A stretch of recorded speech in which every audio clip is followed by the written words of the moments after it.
What's up, everybody? Scrolling through the internet and the news, and I came across this. Trump targets musical instruments in new tariffs on $300 billion of Chinese goods. This is on guitar.com. President Donald Trump has fired another salvo in the ongoing trade war between the U.S. and China. And musical instruments, including electric guitars, are in his crosshairs. In a series of tweets posted a few hours ago, Trump announced that the U.S. will be implementing a 10% tariff on an additional $300 billion of Chinese products beginning on September 1st, 2019, which was, the beginning of last month. This does not include the $250 billion of goods, which included musical instrument cases that are already levied at 25%. While U.S. officials will only confirm the items in the $300 billion basket of goods in the coming few days, the law firm Sandler, Travis, and Rosenberg has published a list of products it expects to be affected.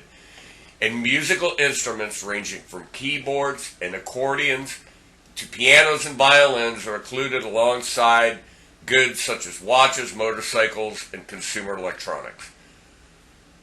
These are the products relevant to guitarists. Musical instruments that are electrically amplified. Parts and accessories and collapsible stands for the above. Strings for musical instruments. Other parts and accessories for musical instruments not specified elsewhere. Guitar brands with manufacturing operations in China include Squier, Eastman, and Epiphone, with many more companies in the Asian nation producing components for U.S. brands.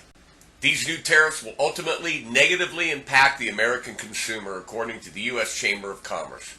In a statement given to the BBC, the Chamber said the tariffs will only inflict greater pain on American businesses, farmers, workers, and consumers, and undermine an otherwise strong U.S. economy. The news comes 2 months after Trump had agreed to cease additional tariffs on China and to resume trade talks with Chinese President Xi Jinping, but the U.S. Commander-in-Chief claimed that China had reneged on its part of the deal, namely to buy U.S. agricultural products in large quantities and to halt the sale of fentanyl to the U.S.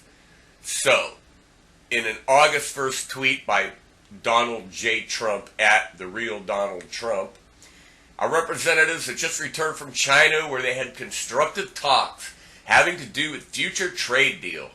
We thought we had a deal with China 3 months ago, but sadly, China decided to renegotiate the deal prior to signing. More recently, China agreed to buy agricultural products from the U.S. in large quantities, but did not do so.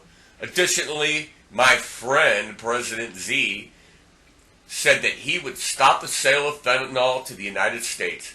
This never happened, and many Americans continue to die. Trade talks are continuing and ... According to the New York Times, Trump has threatened to raise these tariffs to 25% or higher if the trade negotiations break down. The 10% is for a short-term period, and then I can always do much more or I can do less, depending on what happens with respect to the deal, Trump was quoted as saying. So there you have it. Prices are going up. That's the way I see it. And so whatever you have purchased now, hang on to, or, whatever you plan to purchase in the near future, hurry up and do it. Maybe stick to American-made stuff. I don't know.